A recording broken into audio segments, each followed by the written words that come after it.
Welcome back to the Source Garage. Today I'm looking at wheel detailing brushes, so all of these small little things here. And so I'm focusing on these small brushes today, not stuff like these larger brushes. I got a whole bucket of these, probably 20 or so different kinds of wheel detailing tools that I'm going to be looking at in another video. Today I'm just focusing on these small, more detail-oriented brushes.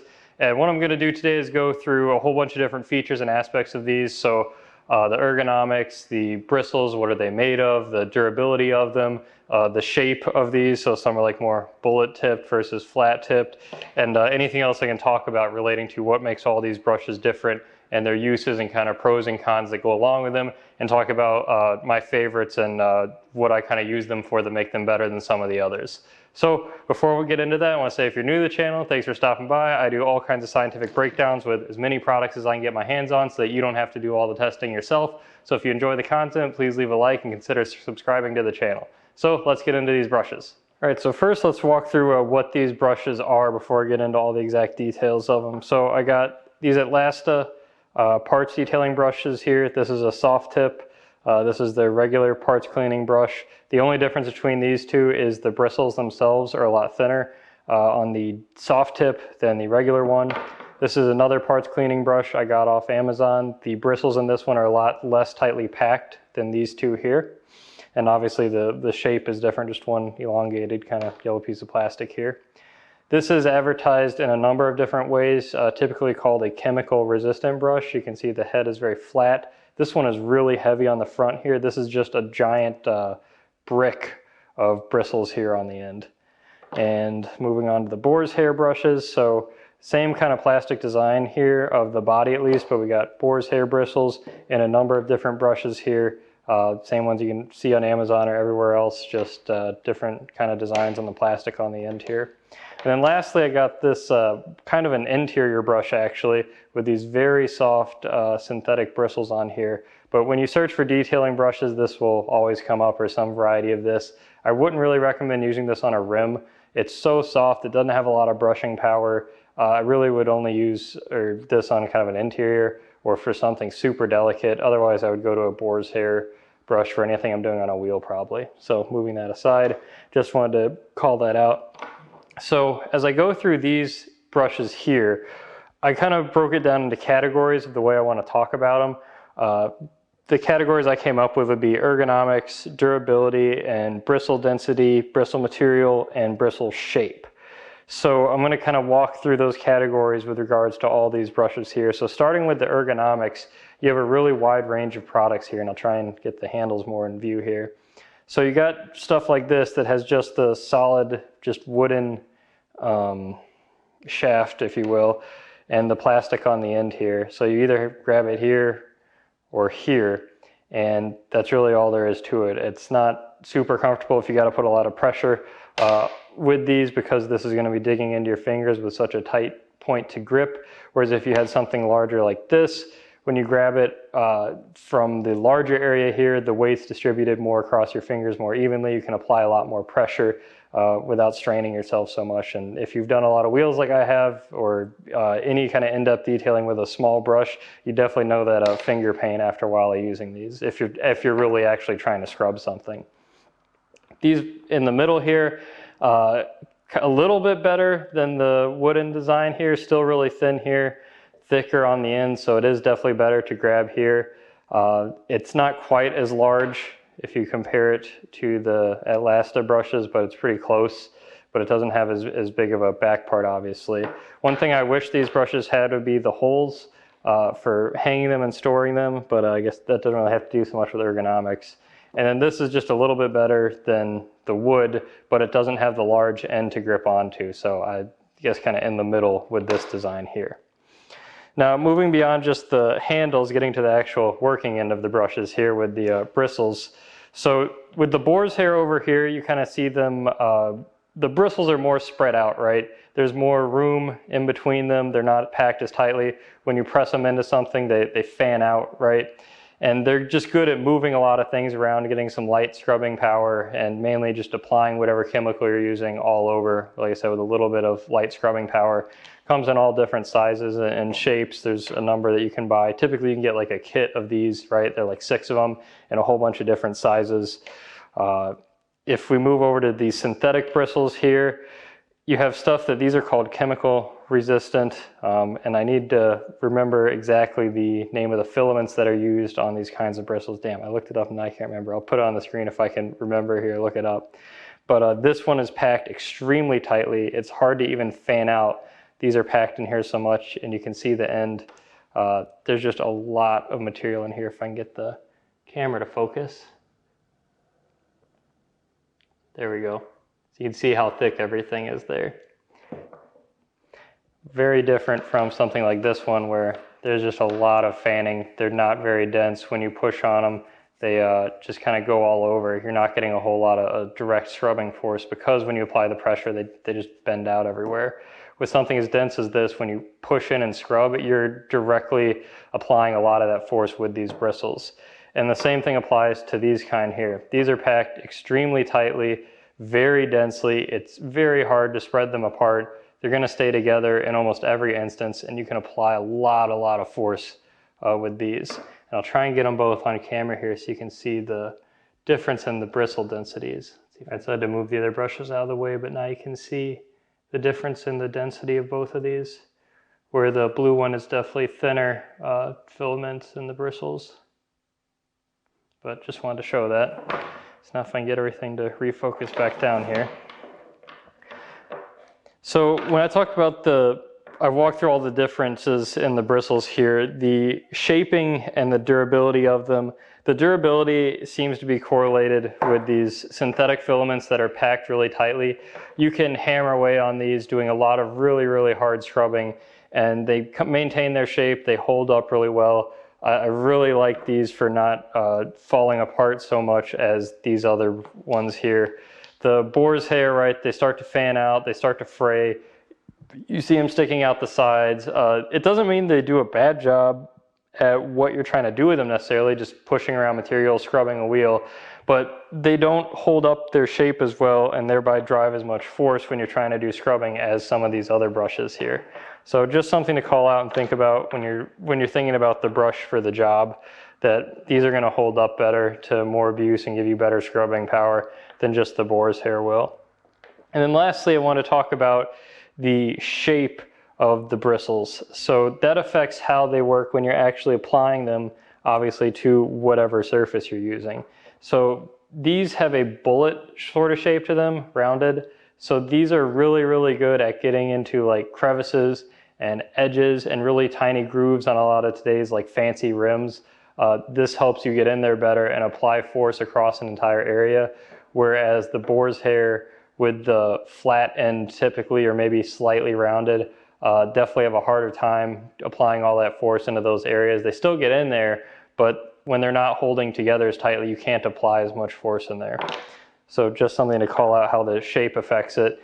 And then this brush with a really large flat head on it, so to speak, I really like this when I have to scrub a dirty barrel on a rim. I can cover more area with this big flat area than I can with the bullet tip here.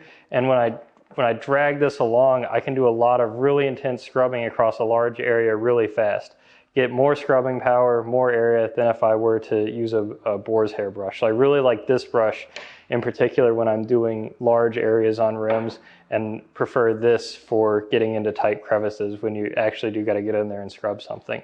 And I'll show that in the demo here in just a minute when we go through and use a couple of these. So I think that's everything for talking through the differences in the brushes here. I guess if I could talk about one last thing, which is really obvious, is just the material that they're made of, all being some kind of plastic with a little bit of different textures across them.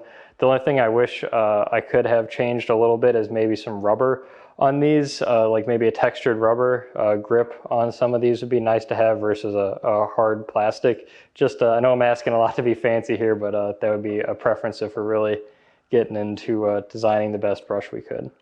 So that's everything I can think of to go through with these brushes here. So on to the demonstration, and I'll show you how these actually work and the differences and when you actually use them to clean an extremely dirty rim. So for a quick demonstration here, I got this horribly rusted up Ford Taurus wheels here, or Ford Focus wheels. I'm going to see how much cleaning we can do to show maybe the scrubbing difference between these two brushes. So Got some black fire tire and wheel cleaner here. Gonna see how much can actually do. I'm honestly not sure, or probably don't even think we're gonna be able to get nearly all this off, but. And I zoomed in on the bottom portion of the wheel here so you can get a better look at how the brushes are actually working and show everything that we just talked about. So I'll start off with the boar's hair.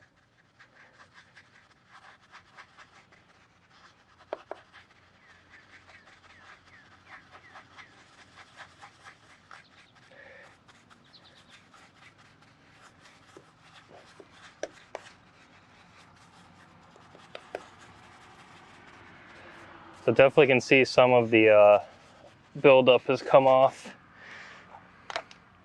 So let's try next I'll try this synthetic. This is the flat headed.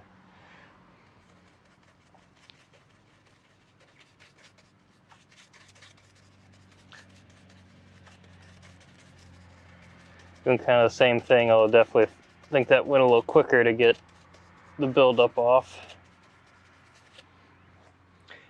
And lastly here I'll show the soft tip pointed brush.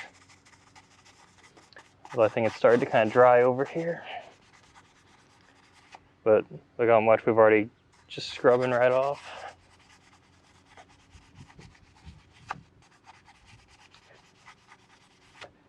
Like look how much we've gotten out of here versus the excess buildup inside here still. Just because of that shape you get that really aggressive scrubbing and the bristles aren't fanning out. So definitely looking better.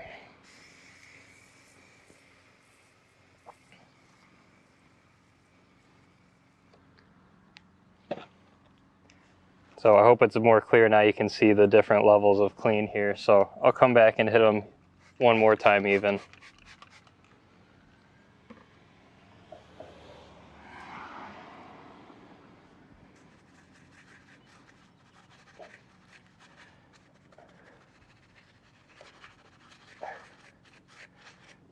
It's just not scrubbing off very well there.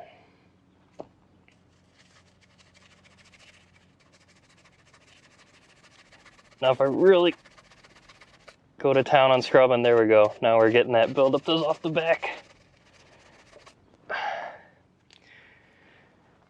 Let's see if we can get any more of this out of here.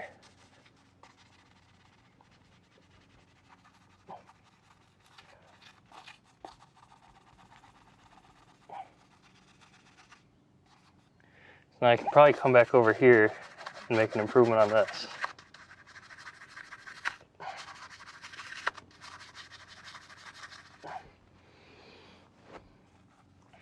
I'm reaching at an awkward angle here trying to stay out of the way of the camera.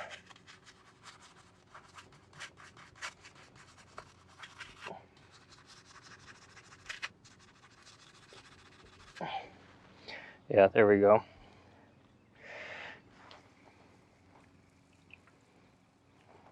I'm not using the pressure washer here because I don't want to blow a bunch of water back onto the camera while I'm zoomed in here.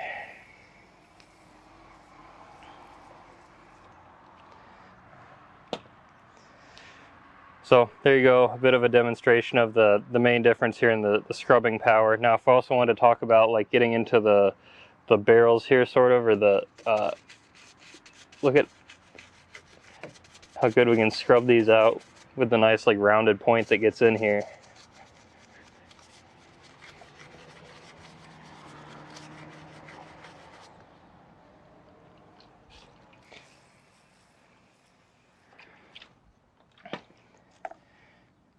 Let's use one of the smaller brushes over in this section.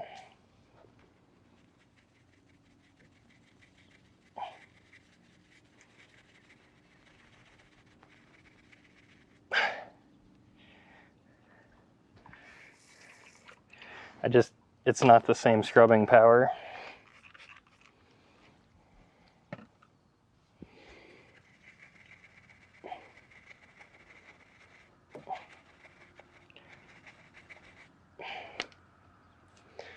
Back to, let's get the soft tip on.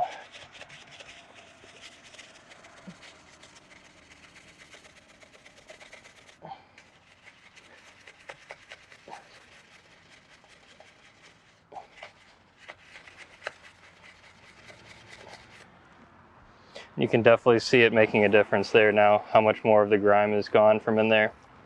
So that's all I'm going to show here. I'm not going to go and do the whole wheel, but just wanted to give a demonstration of the abilities that you get with something that's got more scrubbing power here, especially for these dirty wheels, getting into barrels and edges. I mean, the boar's hair works fine on just for maintenance washing and spraying stuff around, getting light contaminants. But when I really need to get in and scrub something and get the grime out, this is going to do a better job. All right, so to kind of wrap up and summarize here, the boar's hair detailing brushes are great, general purpose, just utility brushes. They don't have as much scrubbing power, but they do get the job done plenty well in almost every situation. So these are still great brushes to have in your arsenal, as many people already do.